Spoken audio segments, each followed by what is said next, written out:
Welcome. In this video, we're going to review learning targets 3.5 and 3.6, where you want to be able to predict properties of an element based on the location on the periodic table and think about the shells and the number of valence electrons and the number of protons and how that might impact the properties of an element.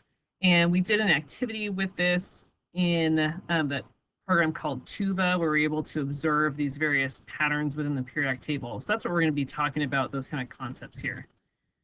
So first, let's review this pattern that we noticed in one of our early lessons, is that when you arrange these elements in the order of the periodic table, we notice that elements in the same column had the same number of electrons in the outer shell. We call those valence electrons. And then that elements that are in the same row had the same number of shells. So for example, iodine over here, it's in row 5, column 7. If we were to draw the structure of iodine, we would notice it has 5 shells of electrons. There's 7 electrons in the outer shell. And we also know that iodine has 53 protons in its nucleus, because that's the atomic number, tells us the number of protons. So summary here. So the number of shells tells us the row number, and the number of valence electrons, we can figure that out by looking at the column number. So here's a visual. This is what those, if you remember, we did that card sort where we looked at cards that had elements looking like this on it. And you see that this atom has 3 shells of electrons. That's what we mean by shells. And notice how there are 7 electrons in the outer shell. And this element is chlorine. Notice how it's in row 3. That corresponds with having 3 shells. And column 7, which corresponds with having 7 valence electrons. So you want to be able to use this pattern to identify the number of shells and number of valence electrons in an atom. So that's one piece of this learning objective. And then the other thing we want to look at is these things called periodic trends. So we noticed, when we looked at some graphs and things, we noticed that there are some trends here. One of them is in atomic radius. And so atomic radius is like, think of the atom like a circle. It's the distance from the middle of the nucleus to that outermost shell. That's the atomic radius.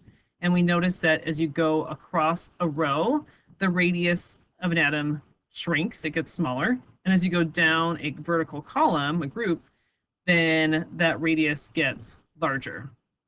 And if you think about what's happening is as you go across a row, what happens here is you've got the nucleus in the center, that's where the protons are, they're positive, okay? And the electrons are out here in a shell. And opposites attract. So the electrons are going to attract to those protons. As you go across a row, notice if you look at your periodic table over here, as you go across a row, notice how they have more and more protons. So remember, the atomic number tells us the protons. So across a row, we have more and more protons. So over here on like this side of the row, your nucleus is going to have a much stronger charge, which means it's going to attract in those electrons even more. So you end up having a smaller radius over here. I'm going to redraw this because I made it look like it almost made it look bigger. So, okay, let's try to make that, the nucleus is very small. Okay, so your nucleus has a more positive charge, so it's going to attract in those electrons even more, and so the radius is going to be smaller. And then when you go down a vertical column, you just have more shells. So like hydrogen has 1 shell, lithium has 2 shells, sodium has 3 shells. So it kind of makes sense it gets bigger as you go down a column as they have more shells. Electronegativity is another property that has to do with how much an atom attracts electrons. This has to do with when they're bonded, and we'll talk more about bonding in a later lesson. But for right now, it's basically just how much an atom attracts electrons towards it. And we'll notice as we go across a row, the electronegativity increases as you go across a row. And then as you go down a column, the electronegativity decreases. And what's happening as you go across a row, you've got more protons, so they're going to attract in those electrons more tightly. So as you have more protons, going to pull those electrons in closer, so they're going to be more attracted to the nucleus. As you go down a column, when the electrons are in larger shells, they're further away from the nucleus, so they're going to end up being less attracted. Ionization energy is really similar to our electronegativity trend. So what we'll notice as we go across a row, the ionization energy increases. So across, the ionization energy increases. And that is because, again, as you go across a row, you've got more protons in the nucleus. So it's going to pull those electrons in more tightly. They're going to be more attracted. And then the ionization energy is the amount of energy required to remove an electron. So if the electrons are more attracted, so if the electrons are more attracted, they are going to be harder to remove because they're stuck in there really good. Imagine you're trying to like remove, something like some Velcro or something, and if they're like really attracted to each other, they're really stuck together hard, and it's going to take a lot of energy to kind of pull them apart. And as you go down a vertical column, you're going to see the ionization energy is going to decrease, and that is because as you go down a column, the electrons are in larger shells. They're further away from the nucleus, so they're going to be less attracted, so they're going to be easier to remove. So these patterns that we're noticing here is as you increase the number of protons, the electrons become more attracted to the nucleus. So this key thing is that opposites attract. The electrons, these are our electrons, they're attracted to the protons in the nucleus. And then as you go down a column, when you add shells, those electrons are going to be further away from the nucleus because each shell is successively larger. So like shell 4 is bigger than shell 3, etc.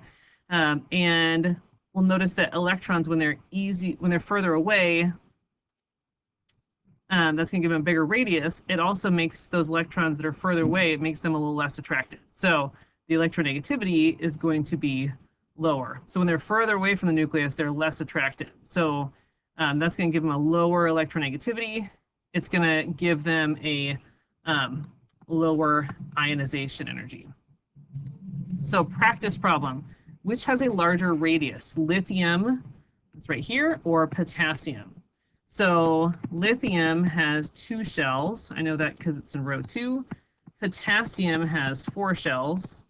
So if I were to draw that out, lithium would have like 1, 2 shells. Potassium's got 1, 2, 3, 4 shells. It looks like potassium is going to have a larger radius because it has more shells. Now let's look at carbon and oxygen. Notice carbon and oxygen, they're in the same row. So they both have 2 shells. So if you look at carbon, it's going to have, it's got 6 protons in its nucleus, because that's its atomic number, and it's going to have 1, 2 shells of electrons. And then oxygen has 8 protons in its nucleus. It also has 1, 2 shells of electrons. So you might think, well, they both have 2 shells, so they should be the same radius. But remember, these electrons are out here. They are feeling this attraction to the nucleus. Okay. And the more protons there are in the nucleus, the larger the attraction will be. So I'm going to use larger arrows to represent that. So this is oxygen, this is carbon. These electrons are going to be more attracted to the nucleus because this nucleus has a stronger charge. Therefore, those electrons are going to end up being closer to the nucleus. And that's going to give these ones a smaller radius. So the question asks us, though, which one has a larger radius? So it looks like carbon is going to be the one that has a larger radius because its electrons are less attracted to the nucleus. All right, thanks for watching.